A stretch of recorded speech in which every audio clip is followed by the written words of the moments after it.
महाराष्ट्रामध्ये हॉटेल व्यावसायिकांच्या गॅस पुरवठ्यामध्ये 50% घट झाली आहे। गॅस पुरवठा सुरळीत नसल्यामुळे हॉटेल व्यावसायिक हैराण झाले आहेत।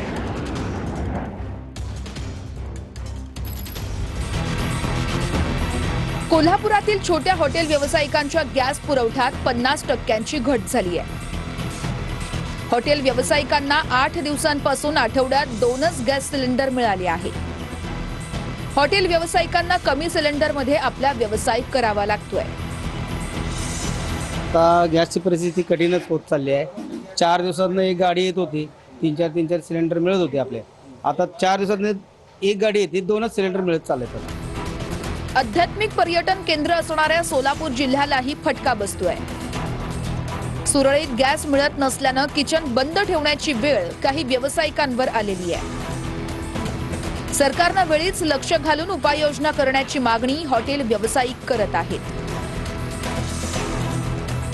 तर सध्या गॅसचं फार प्रमाणात तोटा उद्भवतोय आणि आम्हाला गॅस सुद्धा उपलब्ध होत नाहीये सर। रत्नागिरीमध्येही असंच चित्र पाहायला मिळतंय। रत्नागिरी शहरात प्रत्येक गॅस एजन्सीला अवघ्या 60 ते 70 व्यावसायिक सिलेंडरचा कोटा दिला जातोय। तर रत्नागिरीमध्ये दिवसाला 600 ते 700 व्यावसायिक गॅस सिलेंडर आवश्यक आहेत। अशीच परिस्थिती राहिली तर व्यवसायाला मोठा फटका बसण्याची भीती हॉटेल व्यावसायिकांनी व्यक्त केली आहे। आपल्या इकडे या युद्धामुळे सिलेंडर जर आपण मागणी केली त्यांच्याकडे तर ते म्हणतात की सिलेंडर नाही आहे। आता आज 3-4 दिवस झाले माझ्याकडे सिलेंडर नाही आहे। कालपर्यंत होता, आज जर सिलेंडर आम्हाला मिळाला नाही तर उद्यापासून आमचा हा व्यवसाय बंद करावा लागेल।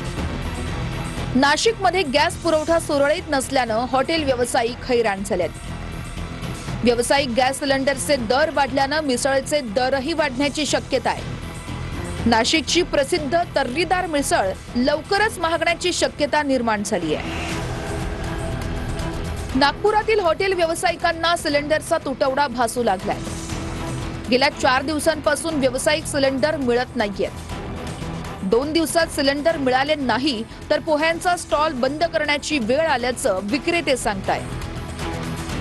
कमीत कमी 4 दिवस झाले, म्हणजे शॉर्टेज झालंय, पूर्ण भेटत नाही। कधीपर्यंत पुरेल? हा 2 म्हणजे 1 दिवस आणखीन पकडून घ्या। मग काय करायचं? पाहा लागेल, थोडासा जमवा लागेल काहीतरी। मुंबईमध्ये एलपीजी गॅसचा तुटवडा जाणवतोय। मुंबई, पुणे, नागपूरसह अनेक ठिकाणी व्यावसायिक गॅस सिलेंडरची टंचाई झाली असून घरगुती सिलेंडरसाठी ही वाट पाहावी लागतेय। पुरवठा सुरळीत करण्यासाठी 25 दिवसांचा नियम लागू करण्यात आलाय। व्यावसायिक एलपीजी सिलेंडरच्या दरातही सुमारे 115 रुपयांची वाढ झाली आहे। पुढील काही दिवस ही स्थिती राहिल्यास 50%हून अधिक हॉटेल बंद राहण्याची शक्यता आहे। एलपीजी गैस का ये जो कमर्शियल बाटला है पूरी तरह से बंद है। कितने दिन से बंद है? ये आज ये 4था दिन है। पुण्यामध्ये व्यावसायिक एलपीजी गॅस सिलेंडर मिळत नाहीये। सध्या एक व्यावसायिक गॅस सिलेंडर 2500 रुपयांवर पोहोचलाय। 2 दिवस पुरवठा विस्कळीत झाल्यास मोठी अडचण निर्माण होण्याची शक्यता आहे। छत्रपती संभाजीनगरमध्ये ऑटो एलपीजी गॅस पुरवठ्यावर परिणाम झालाय। 3 दिवसात एलपीजी गॅस दरवाढीचा भडका उडालाय। एलपीजी गॅसचा दर 61 वरून 75 रुपयांवर पोहोचलाय। दरवाढीमुळे रिक्षा चालक अडचणीत सापडले असून भाडेवाढीची शक्यता आहे।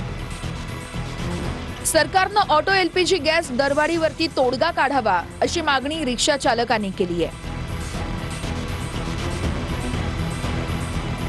भाव वाढ चालू आहे। पंप ड्राय झालेले सगळीकडे, त्याच्यामुळे पण भाव वाढलेले आपल्याकडे। आता काय आपल्याकडे 12 वाजे लोक चालन एवढा स्टॉक आहे। नंतर काय आपलं पण ड्राय होईल। टँकर आलं तर चालन, नाही तर मग बंद पड